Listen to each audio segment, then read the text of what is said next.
This video will explain the contact screen on iPECS 1 for iOS. On the contact screen you will see two sections. You have My Contacts and Organisation. To view your full list on contacts, tap the contacts icon in the bottom left-hand corner of the screen. Under the My Contacts tab, you'll be able to see your favourite contacts, as well as any groups you have created. You can use the search bar to search for either individual contacts, extensions or within departments. In this case, we are going to search for Ed. Here you can also see the status of each of your colleagues. Most have a green icon showing that they are available. Tom, however, is listed in red, meaning that he is busy. From this screen you can also add your own personal contacts, and you can do so by tapping in the top right of the screen and then adding in the credentials of your contact.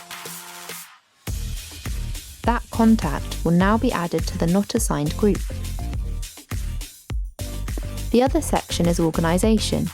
This is a list of all the colleagues that work in the same organisation as you. Once again, you can search for a colleague by searching by their name or department in the top search section. If you make a call to somebody whose status is set to busy, for example Tom, by tapping the call icon, you will see a status alert saying that he is busy, and the call will be ended automatically.